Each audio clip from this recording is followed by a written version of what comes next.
Unscheduled, of course. All right. Thank you. Or what? Okay, so today we are doing our chat for the third bind up, which is volumes 5 and 6. Yeah. Yes, it's kind of confusing. So I'm joined here again with Philip, and Patrick will be joining us in future chats, but he's still out of town, so it's still just the two of us.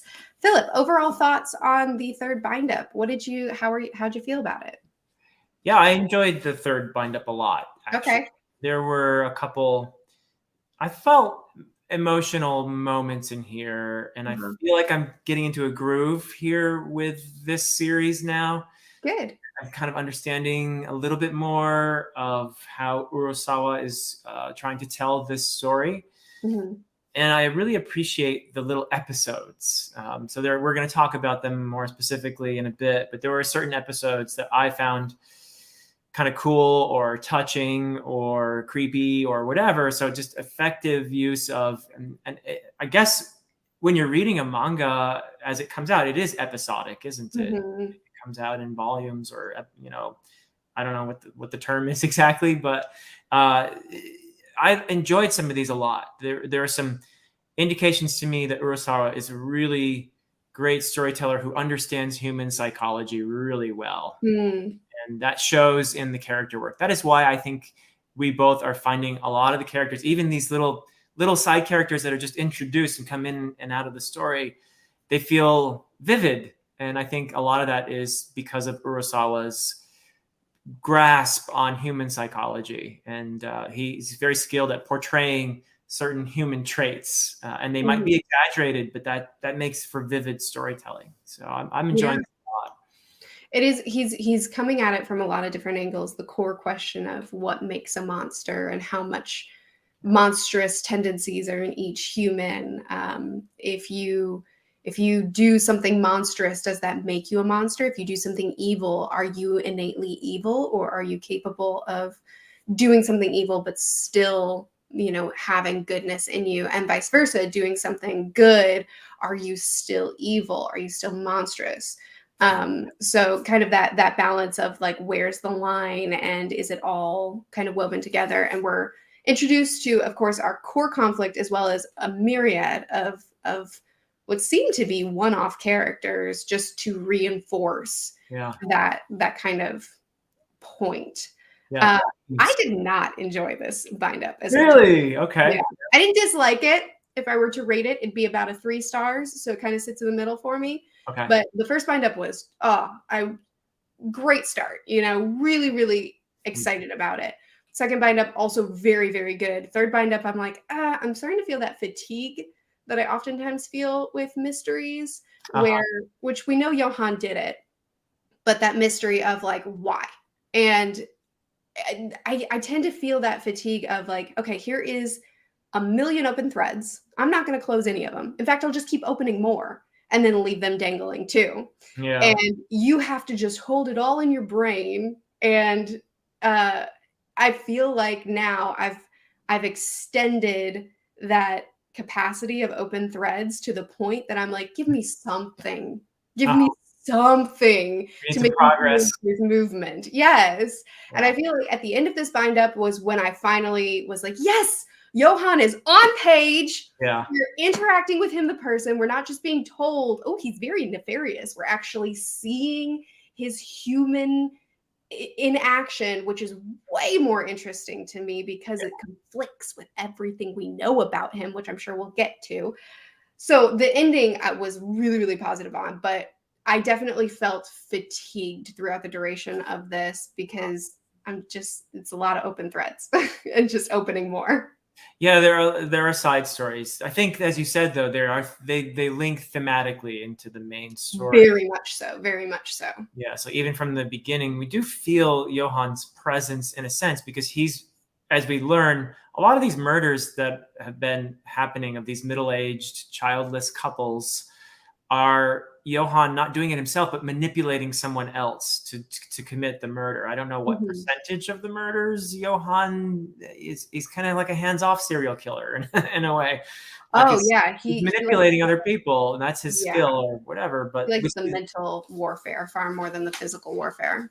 Yeah, exactly. And he uses his charisma for that. Obviously, he's attractive, and he's somebody who draws people to him easily, it seems, and understands people, right? We talk about understanding human psychology. You're somebody who knows people well enough to just push them here, nudge them there, push this button, and he can identify who was a killer and then manipulate those people.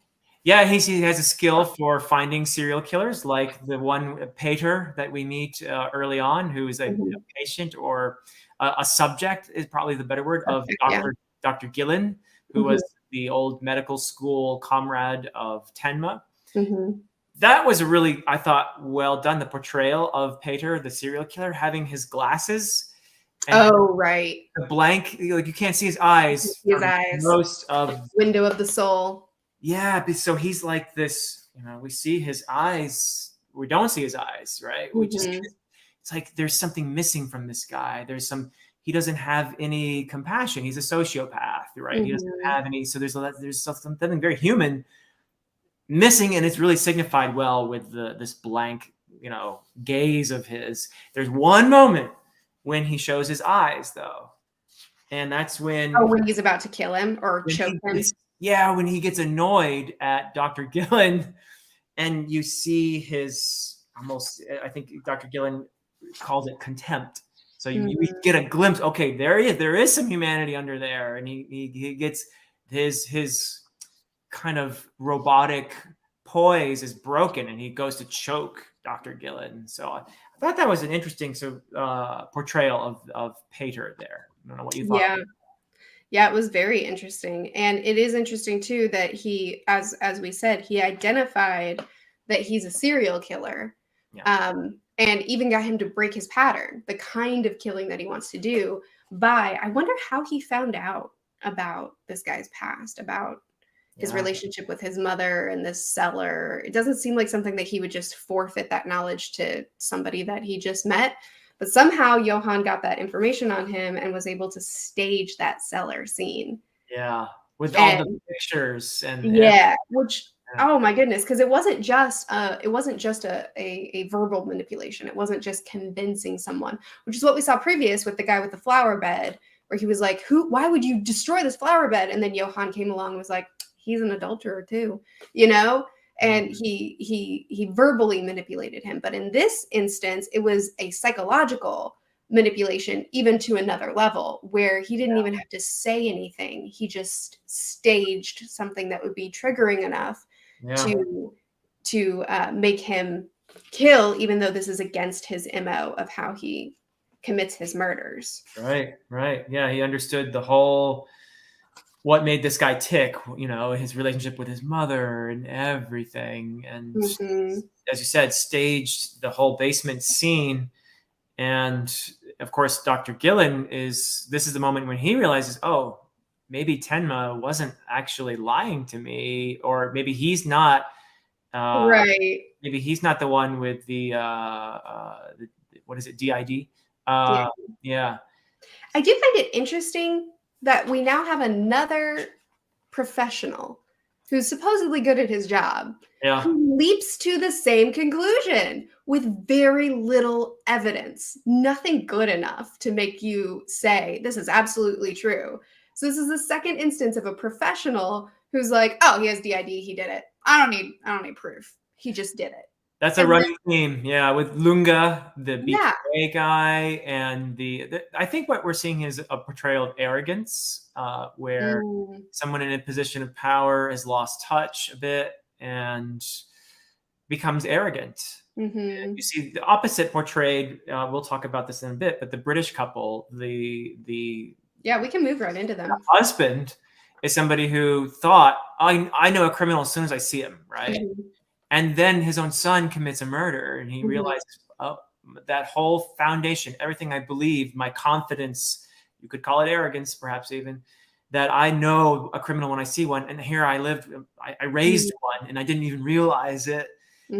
Which parallels Lunge as well, who's supposedly a hotshot detective, Yep. but couldn't even recognize what was happening in his own home with his family. Yeah. It is interesting. Another pattern that I'm seeing is characters who have this seemingly supernatural ability, though I no longer think that there's any chance that this is a supernatural story. Uh-huh. Seemingly supernatural ability of being able to look at someone and just know them. So Yeah. you have Johann, who can identify a killer like that. You have this detective who claims, I can tell if someone is lying or not just by sensing them. And Yeah. even at the end of our exchange with this British couple, he kind of circles back around to that, where he's like, "Nah, Tenma's off the hook. He's a good guy. I can tell." He's innocent. Yeah. Right. You have, this will come up later, but you have in the instance of the people always avoid using the word suicide on YouTube. I don't know if I should or not, but I've just said it. So you have the instance of the boy who took his own life, and the guy asks another professional, you can just tell by looking at someone what they're like, right? Did this boy kill himself? And he's like, oh, he would never. I can tell just from this photo that he would never. And it's like, why are there so many people in this manga that can look at a photo of someone and know exactly what kind of person they are? Is this a theme that Urasawa is doing something with, or is this just characterization to him? Yeah, I don't think it's a coincidence that most of these people who are taking this pose rather of, I know everything, I'm really awesome at they're older men, right? Okay. And it's a kind of a man thing to pretend that you know everything and that you're the expert and that no one should question your judgment, you know. I think that might be part of it, but yeah, it's definitely a running thing because there's it's coming up a lot. Yeah, I mean, he's poking at people who think they know it all, and there's a certain, he's sort of unmasking this arrogant pose, and it's interesting to see in moments like with Dr. Gillen, who realizes he's wrong and has this moment with Tenma as he's helping him to escape from the trap that he sort of helped make, where he confesses and says, oh, I know you could look down on me all these years because I cheated on the exam. And then Tenma's, well, actually, I cheated too. Right. his whole idea about this whole relationship just went poo out the window. Man, and that's so true, isn't it?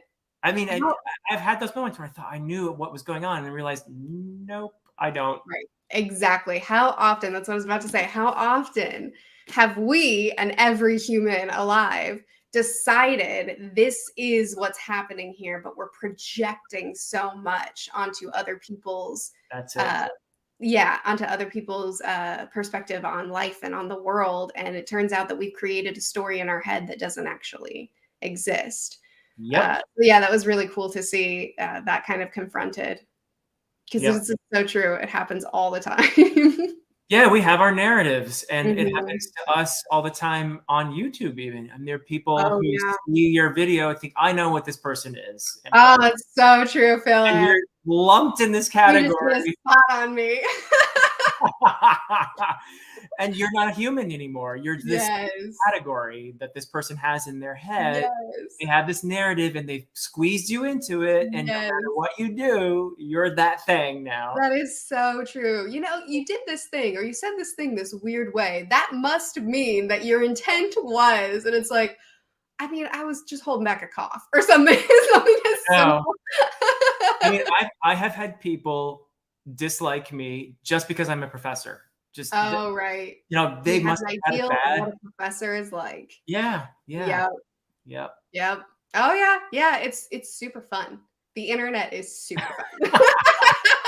But it's a giant projection of what we tend to do anyway, which is we lump people and the world into these categories. And I think with just a little bit of humility, you often see that your narrative isn't actually 100% foolproof. That often we are, and they serve a purpose too, I guess. But it's good to once in a while acknowledge that people are more complex than our categories for them. Tenma definitely, I think, surprises Dr. Gillen out of his arrogance there at the end of their episode together. So yeah, no, I agree.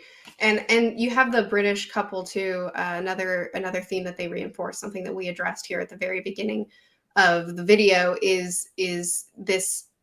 They were shocked that their son, who they know him, they lived with him, they raised him, would be capable of such an evil act. Right. And it kind of brings back that theme of whenever he said, Tenma's fine. He's either not lying or he is lying, but he's still good. He's not evil. Right. Just like my son. My son did something evil. He's not evil. And that's that thing that we keep coming back to of you can do something evil, but that doesn't make you this 100% kind of caricaturized, which is what we criticized in the last video, is a lot of the antagonists feel a little bit caricature. Yeah. And then we keep coming back to this theme of just because you're evil or just because you did something evil doesn't mean that you're this evil character. Yes. And there's nuance there. There's a grayness. Yeah. Can we apply that to Johann or to Peter? That's the question, isn't it? That's the question. I feel that's the question that was presented to us in these final 3 chapters. Yes. Yes. You're absolutely right. Yeah. Yes, and I want to talk about that at length when we get to that part, because oh my goodness, that question that was presented to us is the most exciting part of this bind up to me. Yeah. The question is there humanity within even a serial killer? Is there something good in a person who does something like that? Can you separate the acts of evil from the individual? It is fascinating. And we had a serial killer at the beginning of this. Yeah. And there really wasn't any humanity shown in him other than just that vulnerability of what happened to him. Yeah. Seeing what happened to him as a child that has harmed him so deeply. It's fascinating. Another thing that is brought up to us is, and actually we should also mention the detective who is like, Tenma did it, I'm going to turn him in, and he sets up this big elaborate thing. But then as soon as he realizes, oh, Johann is real, then he has to continue on with the plan, but he ends up helping him get free. So again, we see somebody who has that arrogance that you identified, who then once he realizes he was wrong, he does change his ways. Eva, I'm going a little bit out of order now, but Eva is another one she's such an interesting character. I love her. Yeah. Love her, Philip. So conflicted. That makes her interesting. Yeah. It does, but she's another one that she's trying to help Tenma, and she seems to have, so we met her as this nasty, nasty character who was very self-serving. She was raised by this man who had no care for humanity. It was not all life is equally valuable. What can I do to climb the ladder? How can I treat life to get the most out of it for me? That was how she was raised, and that is exactly how she acted. Yep. And I think, to me, when she lost everything, when she lost her father, when she lost her life, and she looked back and she realized, wow, Tenma was the only good thing in my life. I think now she's really conflicted, where she still has this hatred and she still has this very self-serving attitude, but she does care for him, right? Yeah, I think that even beneath that selfish desire to have Tenma because she wants to be loved by him, there is genuine care for him. And that shows when later she gets shot and trying to not let the assassin Roberto get to him. So yeah, I think that there is something even with Ava, there's something genuine underneath these layers and layers of selfishness and superficiality and manipulativeness. There's a human being under all that, and there is a vulnerable person who not only wants to be loved, but is probably capable of loving. Mm-hmm. Yeah, and we see how broken she is right now Oh with yeah. the alcoholism, with the desperation. We saw her when she was kicked out of that hotel, and she was, begging, Offering her body to. offering herself, yeah, for money and begging people to buy her a drink or to give her money, to give her anything. We just see how desperate she's become. Yeah. And even after Roberto is like, give me the photograph or I'll kill you, she still sleeps with him. Like she knows what kind of position she's in, but she still is so just, I don't know, what is she doing? She's making Well, all these decisions. I think there is a bit of a, I don't know if masochism is the right word there, but there is a bit of, I deserve to be in pain because I'm a horrible person, maybe. Interesting.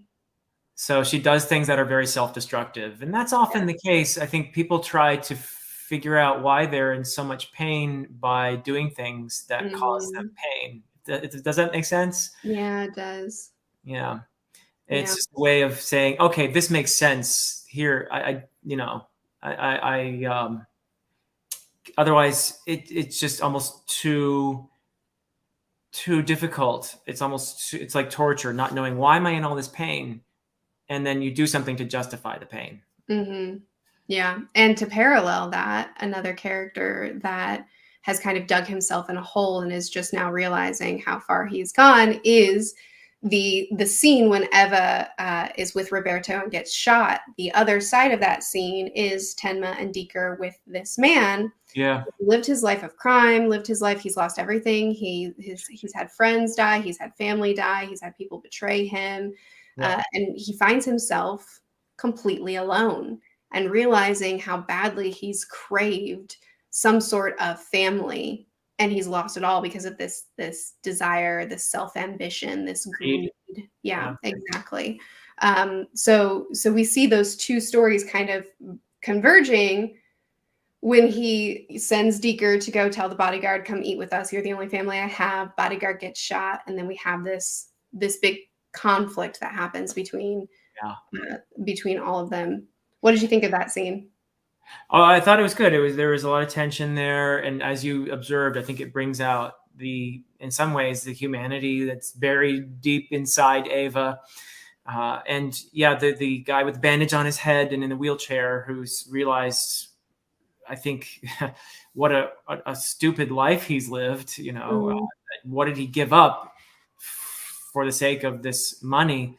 I mean, that's another thing that comes again and again. Like we have even earlier in the bind up, the story of Mikhail, or Michael, if you will. We'll give it the German pronunciation. Mikhail is the ex-cop who was a drug dealer while he was a cop. His partner is the one who is dead now, who became a drug addict. Mm-hmm. While superficially has done a lot better. He's wealthy. He got paid to kill Nina's parents, which is horrible. And yet there's conflict. This is a great example of a character who is conflicted, and Mikhail is trying to be a daddy now. He's trying to be a family man. He wants to start all over. He wants to, and he even kind of sort of, does he redeem himself by coming back for Nina when He does come back for Nina. He does do that. I'm sensing you have. I'm still holding a grudge, Philip. Well, he did kill our parents. He did kill her parents. Not only that, dadgummit. Look at this scene. Look at this scene where he says, it wasn't my fault. He says, it wasn't my fault. I was blackmailed. If I hadn't killed your parents, I would have been turned in for my crimes that I committed. That's why I had to do it. What choice did I have? Where do you get off saying to the daughter of the innocent people that you killed, it wasn't my fault. What was I supposed to do? Be turned in for my crimes? I can't do that. I had to kill them. Yeah, I'm not going to disagree. I wouldn't dare. But actually, insults. Yeah, no, you're right. And at the end, too, after he's done the right thing by coming back for her to save her, he kind of like just says, okay, I guess I'm okay now. He's just lying back in his chair thinking, oh, did I just get away with everything here? I'm back with my family. And that might be the end of Mikhail. And you know what? I'm okay with that. It's a loose end anyway, because as readers, we tend to want to see him get punished. Oh, sure. I don't know if real life is really like that, because people get away with stuff. Absolutely. People get away with stuff all the time. And there's a lot of there's varying degrees of badness throughout this series. Yeah. Something as simple as I cheated too on my test, and something as extreme as I killed people to cover up my own crimes. And I expect that I should just get away with it because it wasn't my fault. It wasn't my idea. I didn't do it out of hatred. I did it out of self-service, and that's fine, right? Right. So I do like that the series offers up these characters with these very mixed morals and then just leaves it on the table to say, you decide, you do what you want with that. Yep. And not giving everybody justice, not giving everybody a complete conclusion. I do like that the series does that. And he's a character that, while there's many questions to be asked around him, he's easy to hate. Yeah. He is. I mean, I would not use the word redemption for him personally. I think it's cool that Urasawa gave him a moment of where his conscience prompted him to do the right thing. And maybe it's his attempt, because she did have that moment where she had the gun pointed at him on the cliffside, and she said, now you feel what it's like to lose everything. Now you feel what it's like. And she's basically forcing empathy on the guy, saying, feel my pain, you jerk. This is what you did to me. You took my family from me. You killed innocent people. And he sort of gets it, I guess. And then maybe that's why he comes back for her. But at the end, he's there in his lounge chair at his pool, and you think, he just got away with something there, didn't he? He sure did. He sure did. Another thing, so we saw Nina kind of descending into, is she going to end up killing him? Is she going to end up enacting her own justice? All that, right? Yeah. And that's the thing that keeps coming up, is this theme of dissension. So we have Nina, who did that. We have Tenma, who the doctor in the previous bind-up told Dieter, stay with him. You're going to keep him from spiraling. And we have Lunge. Is that what you called him? Lunge? He's been Lunge in my head. So Lunge. We have Lunge, who was supposedly, we're told, he was once this hotshot detective. He keeps reminding us, I've never lost a case. I've never been wrong. But what we've seen from him is nothing like that. We've seen him, I guess, right as he's coming out of his era of being a great detective, where he's losing cases, he's losing his family because of his disobservation.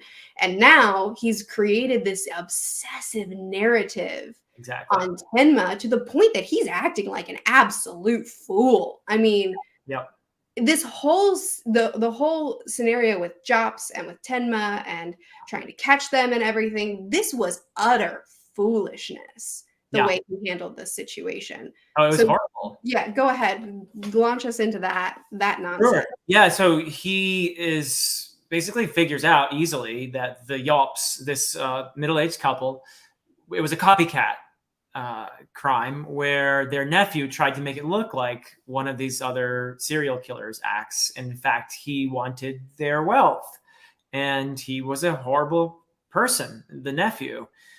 And Lunge knows, but he's like, I don't care. So justice means nothing to him. No, he couldn't care less. It's about horrible. He is obsessed. He's like Ahab in Moby Dick, right? That's his whale. Tenma is his white whale. and he's after that, and nothing else matters at this point. His family, justice, he's compromised himself in my eyes now. I kind of started to like him in the second bindup a tiny bit. Maybe I felt bad for him because his wife and daughter left him because he's a jerk. But yeah, no, he's just obsessed, and he's on the wrong track too, because even when Tenma saves his life, he's still like, oh, he must have done it to convince me that he's not Johann. He's like, whoa, dude, you are he's deluded. Talk about deluding yourself with your own narrative. Oh, yeah, good tie-in. You're absolutely right. That's what he's done. He has leapt to this conclusion, baseless. There's little indicators that I see that he followed, but he doesn't have true substantial evidence. Yeah. And he's launched his entire life into it. He loses these cases and he says, well, I still have Tenma. Then he has cases that are working out for him. I mean, this guy ran after Lunge. He was off the hook. Lunge was like, I don't really care if you did it or not. It doesn't matter to me. Go home, kid. I don't care if you get justice or not. And instead of going home, he runs after Lunge, stabs him, and then confesses. It's like the easiest case possible. And Lunge shoots him in the legs and says, I don't care that you did it. Leave me alone to chase after this nonsense that I've created in my head. Like, yeah. And as I was listing off the instances of people descending into what they're going to do, Eva should have been on my list as well. She too has had quite the descent, but Lunge has had such a fall from grace in his family, in his career, and oh my goodness, the fact that he has become so arrogant, to use your word, that he would go to this, he manufactured this narrative, which was quite clever, to say, to lure Tenma to this house. But then he arrives with no backup, with no one to block doors, with no plan. He just shows up to corner him and monologue. And then Tenma gets away. It's like, you're this hotshot detective, supposedly. That's what I've been told. But all I'm seeing is this chaotic descent, this crash and burn as he's developed this obsessive nature towards Tenma. Yeah, maybe if there's anything about him, it's his determination. I mean, he's so dogged. He's dying, and he wants to hear Tenma say, "You did it, didn't you?" You know, pointing the gun at him while he's literally getting paler and literally passing out. Yeah. And he's like, "I'll shoot you. Don't come near me. Just confess." And it's like, what are you going to do after he confesses? Pass out. What good will this do for you? Yeah, I swear he probably would have died with a smile on his face if Tenma had confessed, you know. I think you're right. And it's wild too. We also have Tenma, and we didn't talk about Dieter enough whenever we were talking about the Eva and Roberto, everything, because Dieter is really taking after Tenma and his compassion and his refusal to leave Eva behind. And Tenma did the same here in his situation with Lunge, because Lunge, I think most people would have left him when he was banging on the window and Tenma was in the car, and he's, Tenma's innocent, supposedly, we believe. And Lunge has this obsession with convicting him for a crime he didn't commit for no good reason. And Tenma could have gotten away, and instead he chose to help him, right? Even down to the point of Lunge pointing a gun at him, screaming at him, he still is like, you're going to pass out. Let me help you. That incredible goodness that is almost beyond human, really. He's such a hero. Yeah. Yeah, I love that Dieter is following in Tenma's footsteps in that sense. Oh, yeah. It's beautiful. And the desire to, it's partly because of his doctor calling, but it's also just part of his goodness. And absolutely. I really like that a lot. That's making me feel connected to this character throughout. And the Dieter part is just, having the relationship with the kid makes it all the more endearing, really. Mm-hmm. So yeah, great stroke on Urasawa's part as a storyteller to have Dieter part of Tenma's arc here, and having his own little development too, going through that abused kid who couldn't connect to people because of his trauma, to seeing him become this compassionate individual. It's beautiful. Mhm. Yeah, we had his foster father who was attempting to essentially beat into him a desire to kill and to be this lookalike of Johann, and he couldn't and didn't want that, and he chose life with Tenma, and now he's reflecting Tenma in who he's choosing to be, which is really great because you also have this question of like begats or like begets like within the story of people trying to create someone like themselves, and then you have Dieter who kind of flies in the face of that because they weren't able to create a killer out of him, and he chose his path to be like Tenma, Yeah. which was amazing. Yeah, he has agency. It's really He cool. does. He does. Yeah. And then we have Johann. Yes, we finally get some Johann here, and you could fool yourself into kind of liking him at times, right? I Yeah, mean, he's he's charismatic. very likable, but that's the point, isn't it? That's Yeah, where he's gotten so far. yeah.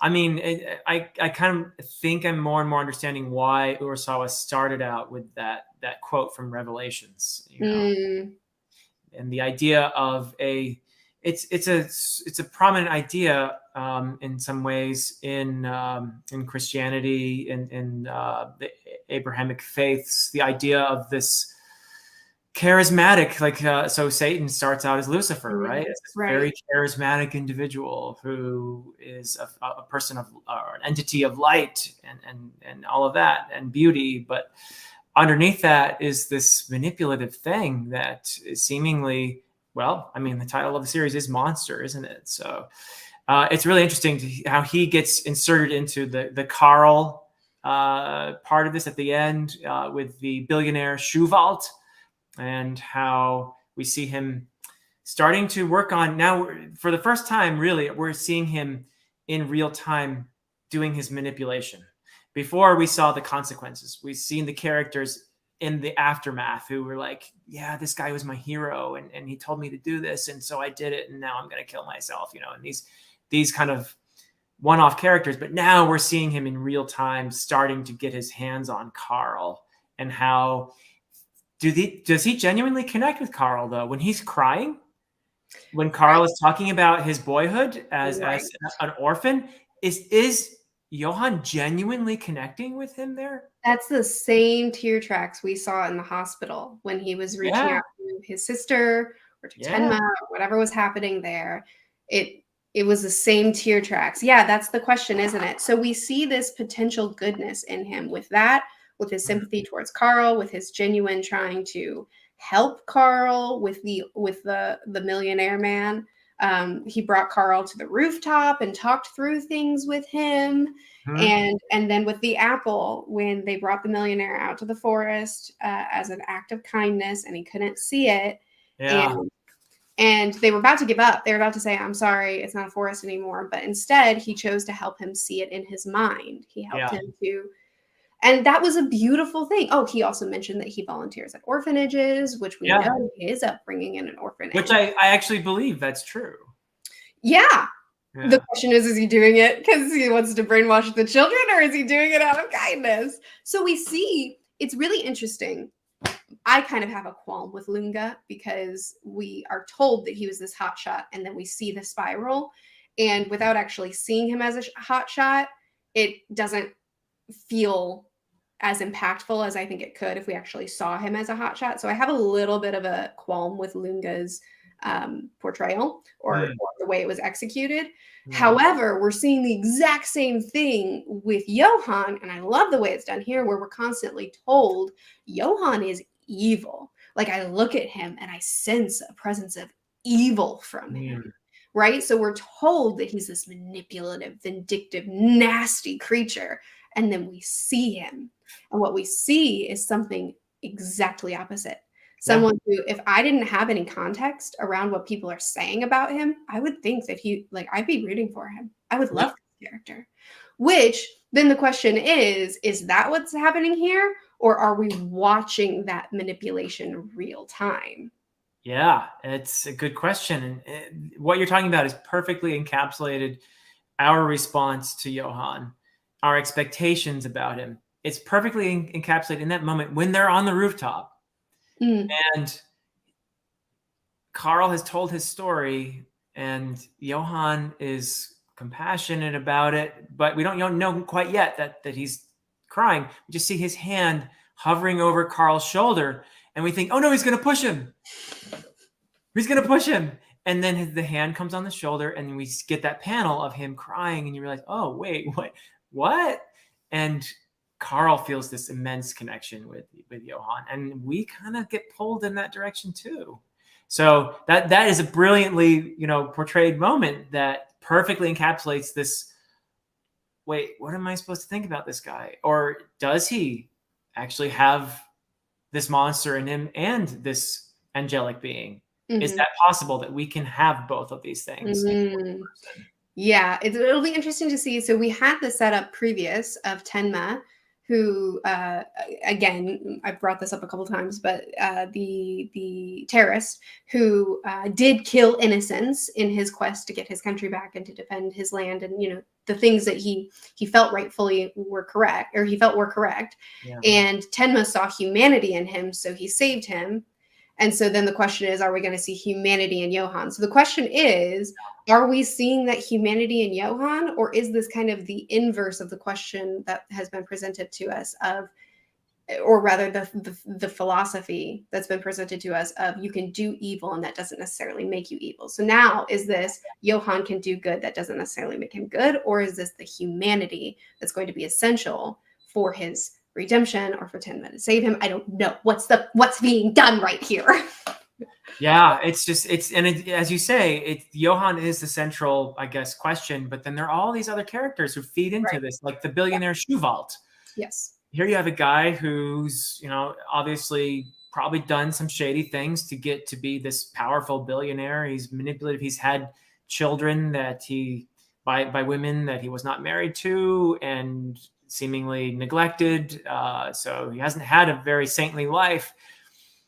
And now he's this vulnerable and visually impaired person who we get this moment of kind of endearment where they bring him to, and he sees the pond, and is he this brutal, awful capitalist who has climbed to the top by being vicious to other people, or is he this vulnerable old man who draws out our compassion?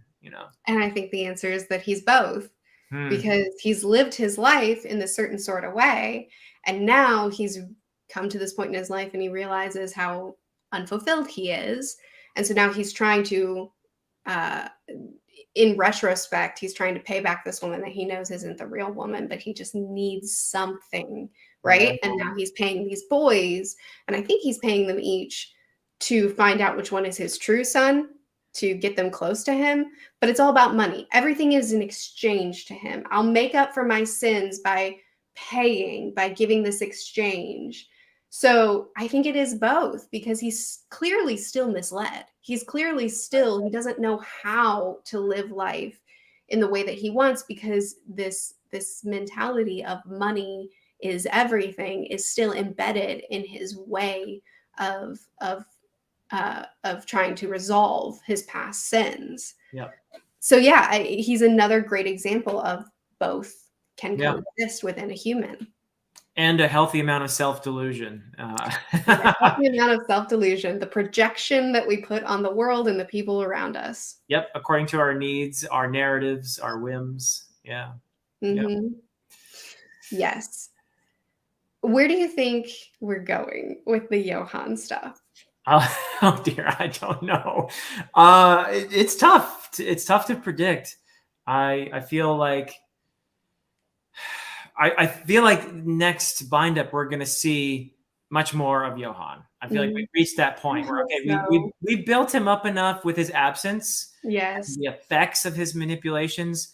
Now we need to see him as a full-time character in the story. I think that's going to happen at least. That's one prediction, at least, I guess, if you can call it that. Seems pretty safe, but we'll see. Yeah, I think you're right. And I really, really hope you are, because we talked before about how his absence is a presence of its own and how effective it is. And I think that was absolutely true at the beginning. But I am at the point now where I'm ready to start seeing him in action. And we got that taste of it here. And I really hope that continues, because I think that'll amplify the story a lot to see a truly nuanced, conniving, interesting antagonist, which we've had some that have been a bit of a flop to me and some that have been very effective. And I think that if Johann truly is such a great antagonist, like we've been told, I've got to see him on page more. Yeah. He's been built up well, though. I have to say it's been an effective technique to have him absent, because it's left you and me, both of us, with all these questions. Like, okay, am I supposed to feel bad for him? Is there some humanity in there? Is he a saint and a demon? Is he a monster and an angel? Is he all this? And how is that possible? How does that work even? Well, we were presented with the idea from Tenma, who admittedly Tenma also leapt to conclusions, much like Lunge has, that Tenma, or that Johann has DID. So that could be an explanation. If that truly is what's happening with Johann, if he does have DID, then that could also explain that sort of angelic, demonic juxtaposition. I still hope it's not going that direction. I really don't want that to be the answer.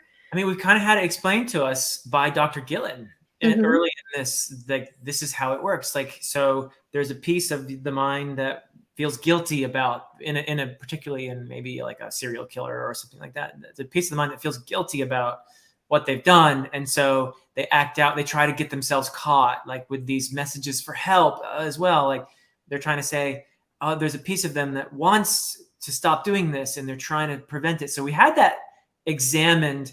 And did Urasawa do that in order to say, yeah, this is what Johann is, or is it a false trail?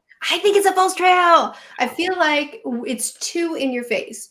We're not even at the halfway point of the story, and it's being spelled out for us that this is what's happening. It's going to be something more complicated, I think. I hope so, because that's not a very good reveal. If it's like, I've been telling you the whole time that this is what's happening, and it was. Okay, cool story. I have a feeling there's going to be more to it than that. I hope so. Yeah. Although, you know, that's fascinating in itself, I suppose. But, you know, I have a feeling that Urasawa is, so far, I feel like what we've seen indicates he's too good of a storyteller to just settle for that. I hope so. We've been told by many that this is a masterpiece. So I like to think that it's going to be better than that. All right. So next week, thank you. Well, first of all, thank you, Philip, for joining me for this discussion. Next week, the fourth bind up will be on Philip's channel, and we'll continue to do these each week until we see all 9 bind ups out. So how are you feeling, Philip, so far? It sounds like you're really positive on the series so far. I'm enjoying myself. I'm not I'm taking this in more in the thriller, I guess, genre than mystery, but I'm not really a reader of either. So I've read a fair number of, I guess, but it's not my usual fare. So I'm enjoying myself. And most of all, I'm interested in great storytelling that features some really compelling character work, and we're getting the really compelling character work, and I'm interested to see how all of this stuff will eventually fit together. And I will reserve judgment on the great storytelling part right now. I think we can get there. I think it will get there, but the interesting character work is definitely there. I'm feeling good about that. Yeah, I think the thematic work is the thing that's having me. I'm still I still have a lot of reservations. I'm very like, we'll see, wait and see. I'm not sold yet, but it is intriguing. And the attention to creating so many thematic parallels is what's holding me on right now. Very promising. Yeah. All right. Well, then we will see everybody next week. Thanks for chatting with us, and we'll see you again soon. Bye.